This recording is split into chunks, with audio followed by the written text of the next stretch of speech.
I'll admit I was wrong. I expected crypto earlier this week to at least retrace back into the 235 to 240 range before printing new lows. But as of today, the entire crypto market is down even worse than we expected. Something flipped almost overnight, and crypto is bleeding across the board. Big accounts are dumping, sentiment just hit a fresh low, and even with the XRP spot ETF launches on the horizon, and now Bitwise set to launch their own, the price is still sliding, which is leaving people confused, frustrated, and asking the exact same question. How can everything finally be lining up for XRP, but the charts look like this? So let's break down what's actually happening, because the headlines over the last 24 hours tell a very different story than the price action. But we saw a massive sell-off starting to take place alongside the fact that the S&P 500 wiped out another $1.5 trillion in value from the daily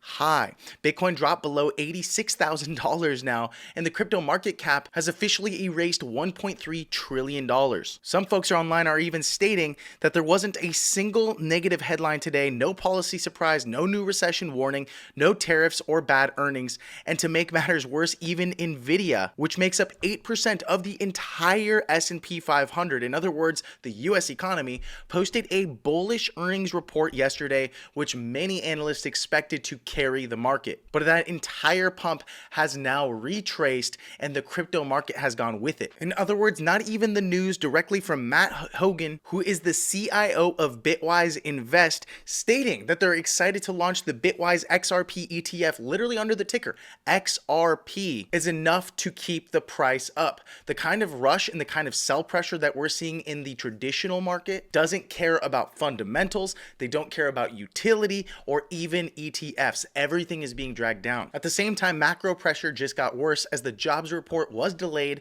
When economic data goes dark, markets get nervous. Investors hate uncertainty, something that I state over and over again on this channel, and right now they have plenty of it. A late jobs report, mixed signals from the Fed, and no clear read on how strong or weak the economy actually is going to lead to lower lows in a very weak market. In other words, risk on assets take the first hit, and yes, crypto sits at the top of that list, which is why the market is down. Again, I expected a bit of a retrace through this week, but all we've seen is sell pressure into basically Friday, which means there is far greater weakness in the current market environment, and things could get far nastier before they get better. Now, that doesn't mean we're not going to get a retrace. I'm going to cover that on the charts. It simply means that we do not need to be looking at the fundamentals as much anymore, and we need to focus more on the technicals. What is the price actually telling us against all of the noise? So stick around, because in the next part of the video, I'm going to break down what has caused this crash, what the XRP ETFs really mean right now, and whether or not that's going to provide enough support from an institutional level to carry the price into a very negative economic environment, and what I expect and what I'm going to do next as panic is going to give way to new opportunities for crypto investors. And as always, my friend, if you're feeling blessed and bullish, comment 777. And if you're going to be the wealthiest person in your family tree, smash the subscribe button. Hello and welcome back to the Bull Runners channel. If you're new here or you've never seen me before, my name is Paul. First and foremost, crypto is essentially crashing. We are reaching new local lows on virtually all cryptos, and XRP dumped to under $2 just today, when back in July, XRP pumped up to $3.66. In other words, we are now officially down almost 50%, about 44.8% off those highs.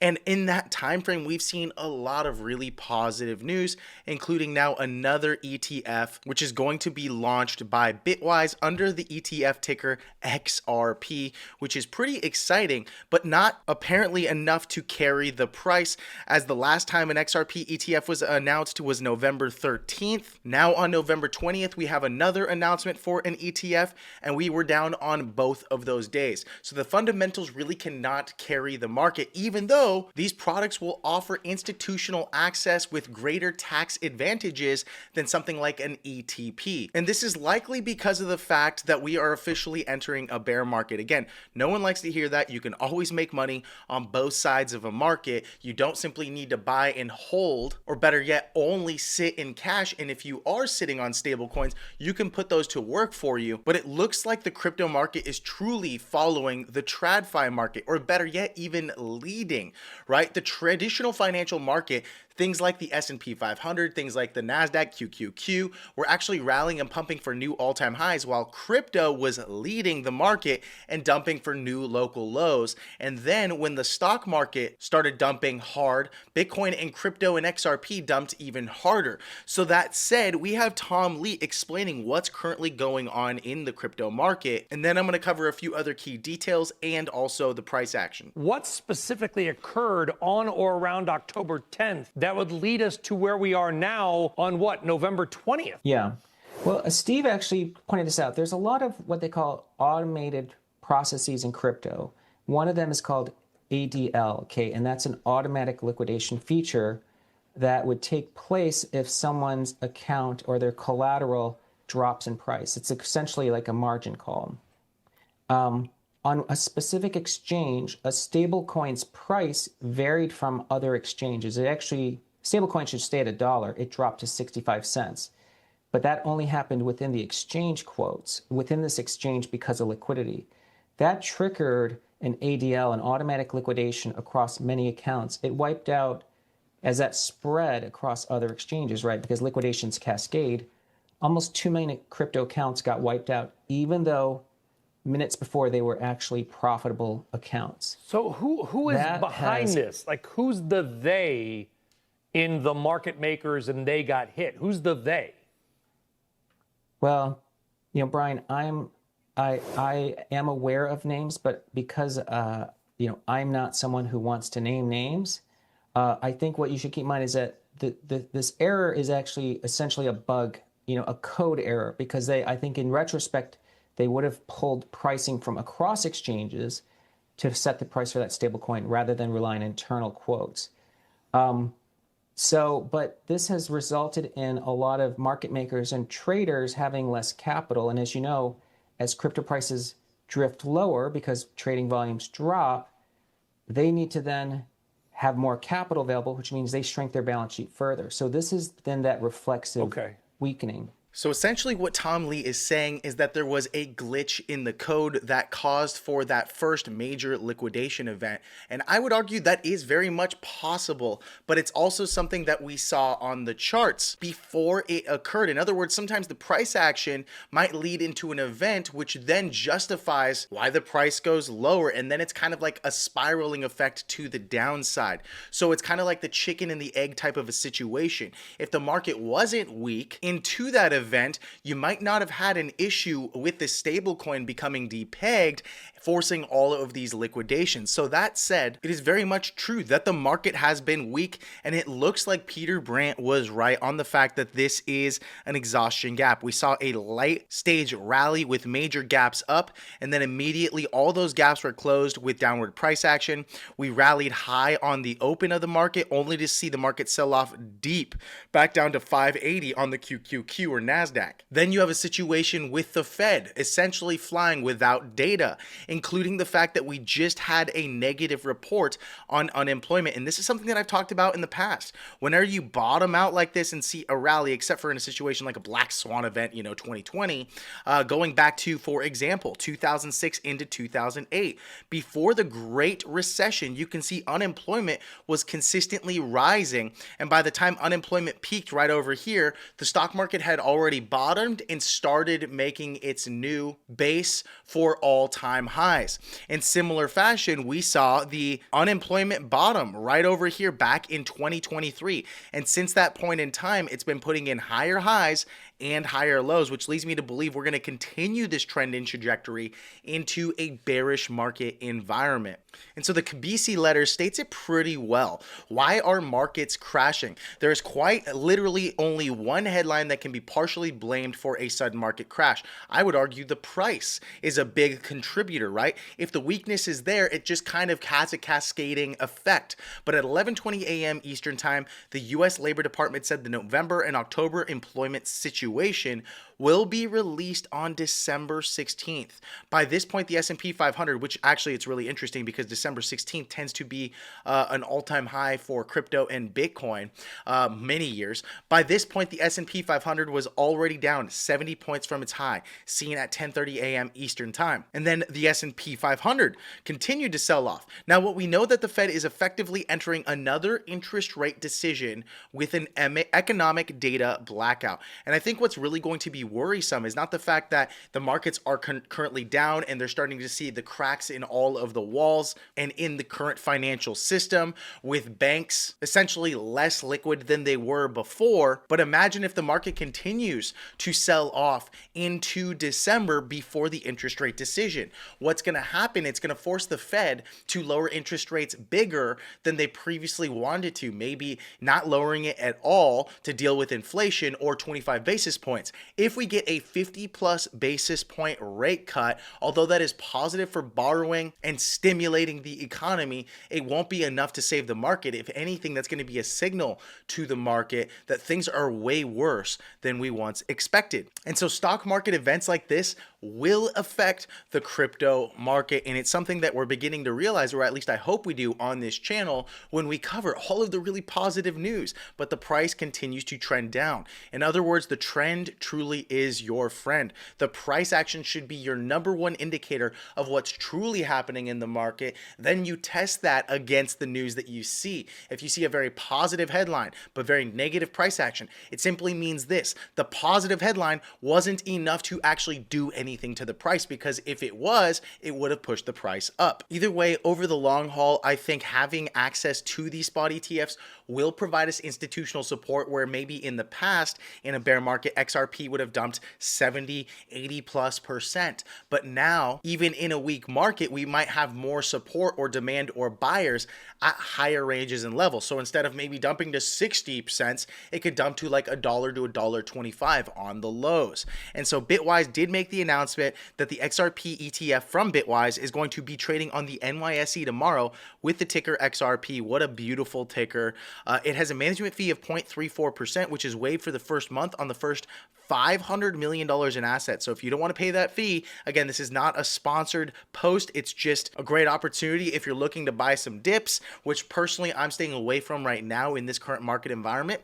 But this product, it brings investors spot exposure to XRP and the crypto asset that aims to modernize global payments. So either way, these ETFs are actually going to have to buy the spot XRP if you buy the asset, or better yet, the ETF, and they're going to have to hold it with a custodial service, whether they themselves custodian it or they use someone like Coinbase. Heck, they could even use Ripple, because Ripple owns a custodial service in a business as well. But truly, I think my personal biggest concern is how the stock market is currently looking, and the fact that right now we are trending to the upside on unemployment, putting in a new higher high, while at the same time inflation is still above the Fed's 2% target and has remained there, currently at 3%, which might force their hand in December to lower interest rates more than previously expected, causing a lot of panic and fear. And yes, that will carry over into the crypto market. And so this is where I like to look at the headlines and what the news is telling us, because more often than not, you want to be counter trend. You want to be, or better yet, a contrarian. I like to trade with the trend. However, I like to be counter to all the news that I see out there. And so a few key pieces of data came out. Right now, they are currently adding jobs, but at the same time, somehow unemployment rose to 4.4%, which is leaving the Federal Reserve divided. Now, here's where it matters, and here's what I really want you to pay attention to. to. You'll notice that there's a lot of big players out there that might feel pressure to talk about how everything is fine because whether their job is on the line or whether they want to please the right people over at the Federal Reserve or Washington, they're trying to save face and keep people from panicking. And you have to think about it. Where have we seen this before? We've seen it almost every single time before a major economic collapse. For example, you have the U.S. Bank chief economist Beth Ann Bovino stating the jobs market is still rather fragile. In other words, they're telling you what you're actually seeing, but then they're trying to keep you from panicking by saying, but this is one sign that maybe it's not as ugly as markets had worried.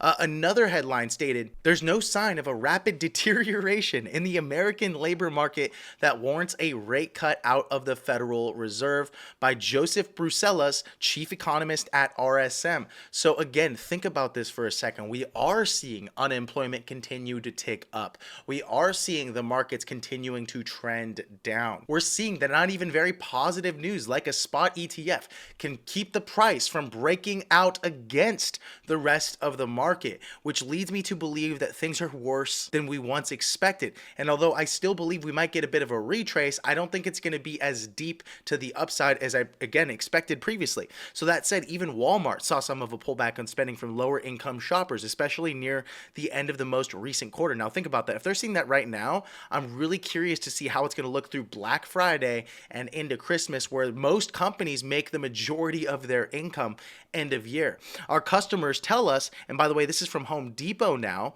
that they remain on the sidelines due to uncertainty and perhaps the hesitation to make larger financial commitments amid uncertain economic environment. And I think that's the truest truth that we've seen in this entire post. So now let's dive into the price action. Again, I'm going to state that like closer to Monday, I was right around here expecting a bit of a retrace to potentially 100,000 on the low end, and on the high end, even just above the prior range high of 106. I think with this recent sell-off and further downside or sell pressure all the way to just under 86,000 doesn't leave us much room for a strong retrace. And if anything, that's an indicator that the market's way weaker than we expected. So that said, I was thinking, and maybe it's possible we're supported right here at a range support. We were for about a day before selling off over the next couple of days. So now that's going to be a range resistance. However, because we've already sold off so heavily going all the way back into October, I think a retrace is still in the cards.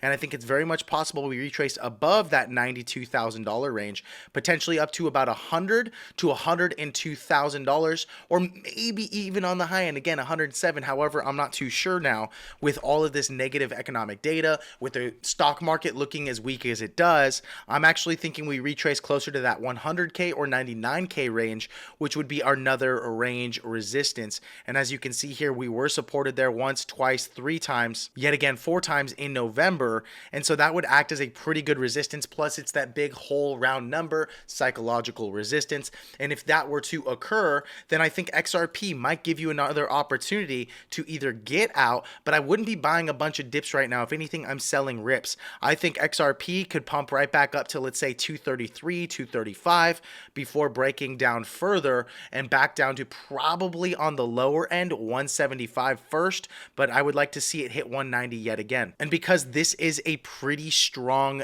downtrend in a very poor environment where the ETFs have launched, which you would think, well, maybe that's going to provide support, but it's not, which is an indicator. The indicator is telling you this thing is not able to be sustained by the ETFs right now. And at the end of the day, there needs to be demand. But like you just saw from Home Depot, they're saying a lot of their own consumers are uncertain. That doesn't mean that market people, retail investors, are any better. If they're uncertain, they're also not going to be investing, even though they might like XRP, they might like the opportunity, the access they have into Ripple and that business model. I don't like to fight the trend. And right now, the trend is your friend, which is the downside. So I'm going to be looking to short the market if we rally, but as of now, I've been sitting on the sidelines. I do not want to buy dips. I'd probably be waiting for lower lows before I ever think about buying dips, and that realistically on an XRP would come right here at to about 130 down to about $1 before I think about buying a dip. Or the other scenario would be I'd have to see the trend directionally change, but right now the trend is down. And so if you're one of those investors that's worried about the market breaking down, or you don't want to sit on the sidelines and away from your investments for too long, there will be a lot of money to be made. Whether we actually flip bullish yet again, which now I'm beginning to seriously doubt, or whether we remain bearish, you can still make money shorting the market. And one of the best ways you can do that is with other people's money. You can essentially risk 1% of your capital or 1% of your entire trading portfolio to take on 100K of other people's money and trade it into this bear market. And here's exactly how it looks and works. What if you could trade with $100,000 without ever risking any of your own capital? Well, I'm doing it right now, trading a 100K funded account with zero of my own money on the line. I just paid a one-time evaluation fee to take a trading test. That's it. Because everyone's been asking us, how do I get crypto loans? Or how do you leverage trade without risking any of your own capital? Well, that's exactly why we're leveraging Breakout, which is a crypto prop trading firm recently acquired by Kraken with over 10 million clients, 2.5 million funded accounts, and over $1.5 billion in revenue in 2024 alone. They will fund you up to $200,000 after passing one simple trading test. And you get to keep up to 90% of the profit, and you can withdraw in USDC 24/7 after passing the trading test through the link in the description of this video. Now, here's the problem that I've seen most people face. Let's say you're trading with $10,000 of your own money. That's your rent, that's your groceries, that's an emergency fund. And one bad trade or black swan event and poof, your account is completely blown. Rent's late, savings is wiped, and your family is stressed out. So you're not trading to win. Trading your own money is trading for survival, whereas trading with 100K of risk-free capital is freedom. In fact, if you only have $10,000, you should never be trading with all of that. Instead, if you took just 10%, which is $1,000, and you buy the 100K or the 200K breakout test, and you pass the test, well, you're going to be trading with six figures without depositing or risking any of your own money. This is what I'm doing right now. And if you fail the test, you only lose $1,000 instead of your $10,000 because you shouldn't even be trading with $10,000 of your own money in the first place if you can't pass a simple $1,000 trading test. And the best part is there's no limit on retries. So that $1,000 can give you 10 shots at a 100K account if you fail the first few. That's 10x better risk management. And that's how you prove you actually know what you're doing. And this is the smartest strategy that the best traders in the world use. That's OPM, other people's money. You pass the test, you trade Kraken's money, and you get to keep up to 90% of the profits. And you can withdraw USDC on demand 24/7. So I paid, I passed, and now I'm trading 100K, and it only cost me $1,000 rather than risking $100,000 of my own money. And now it's your turn. So do not buy the small test. You're here to scale your portfolio fast. So here's exactly what you need to do right now. I left a link in the description of this video, and when you click it and select the classic one-step 100K or 200K account test, you simply click start trading, and then you enter in the affiliate code 777 on your checkout to get the maximum discount on your 100K or 200K funded account. And make sure to check the add-on box for the 90% profit split. It's only $100 extra. It pays for itself in your first payout, and if you skip it, you're leaving 10% on the table forever, so it's well worth it. Then you simply pay for the test, you pass it, you have an unlimited time frame, and you get to keep up to 90% of the profits. And again, you can withdraw in USDC anytime that you want after you pass the test. That's it. Now, we do earn a small commission when you use our code 777, but it supports value-based videos like this, and it'll help you get the maximum discount on your 100K or 200K funded account test. So click the link in the description right now, take the test, and let's get you funded. So go ahead and click on that link below to check out Breakout Prop, how to access that 100K account. And also, if you're wanting a bit more help, education, tools, resources, experts on your side to navigate the upcoming months in the crypto market and how you can still profit in bear markets by even just putting your crypto USD coins to work for you, whether it's Tether, USDC, or any other variant of the US dollar on the blockchain, then go ahead and check out altcoinpro.com. Thanks so much for watching this video, my friend. Until next time, goodbye.